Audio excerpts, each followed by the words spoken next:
हम पूरा आदिवासी परिवार, पूरा विश्व ही एक परिवार के समान है। वास्तविकता में देखा जाए तो, रियलिटी में देखा जाए तो हमारा एक ही धर्म है, वो इंसान का धर्म है। एक ही जाति है, वो आत्मा का जाति है। एक ही माँ, जो सुपर माँ, जो सरना माँ है, प्राकृतिक माँ है, उसी को हम लोग धर्मेश कहते हैं, उसी को सरना माँ कहते हैं, उसको हम लोग सरना माँ कहते हैं। उसी के सारे वंशज हैं। और हम आज वास्तविकता को ना जान के हम आपस में ही मेरा धर्म, मेरा धर्म, मेरा धर्म, मेरे तरफ आओ, मेरे तरफ आओ, इस तरह से आपस में ही हम उलझे हुए हैं। अगर आप गौर से देखें, थोड़ा सा चिंतन करें, मंथन करें, विचार करें, भाव करें और थोड़ा सा ध्यान देखें तो हमारा पूरा विश्व ही एक परिवार है।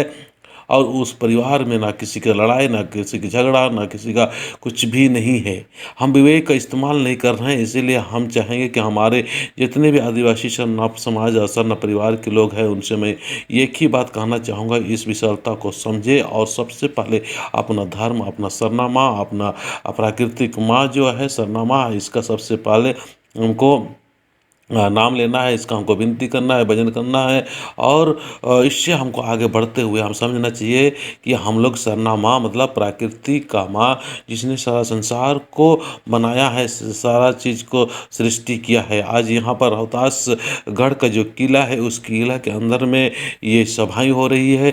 इस सभा से भी हम लोग को एक तरह से सीखने और समझने की ज़रूरत है। आज हमारे आदिवासी सरना समाज के लोगों को भी हमको चिरा झंडा के साथ साथ में हम लोग को अपना जो संस्कृति और अपना जो उरांव का जो झंडा है, वो झंडा लहराते हुए रहना चाहिए। ये हमारे उरांव आदिवासी लोग कितना बुद्धिमान और अक्लमंद और कितना महान थे कि ये संसाधन ना रहते हुए भी उस समय यहाँ पर एक तरह से देखा जाए तो बहुत ही सुंदर माहौल बनाया था और बहुत बड़ा महल है। और महल में हमारे आदिवासियों को वहाँ बीच बीच में आक्रमण होते रहा और आक्रमण होते होते वहाँ से हमें खदेड़ दिया गया था।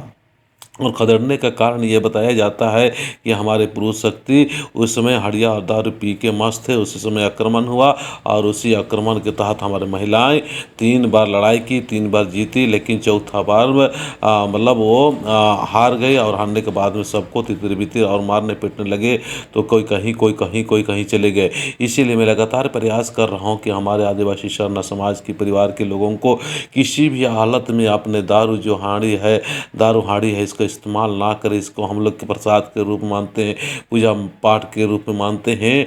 जैसे हड़िया है, उसको हम लोग पूजा के रूप में मानते हैं, तो केवल पूजा के समय ही थोड़ा सा प्रसाद के रूप में इस्तेमाल होना चाहिए। बाकी बाजार में हम लोग को ना बेचने देना चाहिए, ना बेचना चाहिए। हमको ये समझदारी लगातार प्रचार प्रसार करते रहना चाहिए कि अगर हम इसको दवा के रूप में मानते हैं तो प्रसाद के रूप में थोड़ा से 1 आध चम्मच इस्तेमाल कर सकते हैं, यूज कर सकते हैं। पर हमें बहुत ज़रूरी है कि अपने जो सबसे बड़ा दुश्मन शराब है, इस शराब को छोड़ने की ज़रूरत है।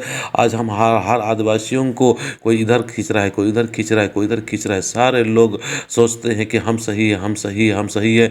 पूरा आदिवासी समाज दिग्भ्रमित चल रहा है। पूरा आदिवासी समाज के लोगों को किस तरह से संगठित किया जाए, किस तरह से व्यवस्थित किया जाए, किस तरह से हम लोग एक हो जाए, ये बड़ा मुश्किल काम लग रहा है। लेकिन मुझे एक दिन विश्वास होता है कि अपने वास्तविक मूल धर्म और वास्तविक जो हमारे पूर्वजों जो बनाए हैं, सबसे पहले हमारे आदिवासी लोग इस धरती में आए हुए हैं। और इस धरती में आके ही हम आदिवासी लोग पूरा संसार को इस प्रकार से गति और इस प्रकार से हम लोग मतलब लोगों का मानवता का एक सृजन विरजन करते हुए हम लोग आगे बढ़ते गए।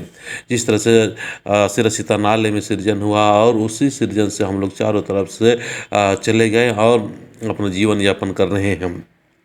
और वहीं से मुझे ऐसा लगता है कि वहीं से मतलब जो सिरसीता का जो था, जो सृजन होने के बाद में धर्मकुंडों से जो काम होता था, वहाँ से काम होने के बाद में यहाँ पर भी जो रोहतासगढ़ में भी हमारे पूर्वज लोग आए। यहाँ पर जो करम का पेड़, अभी भी 4 पेड़ बड़ा पेड़ है, यहाँ पर शरण लिए और शरण लेने के बाद में यहाँ एक तरह से किला का निर्माण किया। और किला का निर्माण करने के बाद में राजा महाराजाओं की तरह हमारे पहान व्यवस्था और पहानों का शासन व्यवस्था था, बहुत अच्छा संगठित और एकत्रित और एक दूसरे को मदद और एक दूसरे के अपना अपना अलग अलग जिम्मेवारी था और जिम्मेवारी के तहत काम होते रहता था। इसीलिए कहते हैं कि उस समय हमारे जो पहान जी तो हर 3 साल में बदली होते रहता था। इसीलिए मुझे ऐसा लगता है, इसीलिए किसी एक पहान का नहीं है, क्योंकि हमेशा तो हम लोग का 3 साल में बदली होते रहता है। इसीलिए आज जरूरी है कि हमारे जो किला है, इस किला का हिफाजत और सुरक्षित करने के लिए हम लोग को प्रत्येक दिन हम लोग को कोशिश करना चाहिए, अच्छा माहौल बनाने का प्रयास करना चाहिए। जय धर्मेश।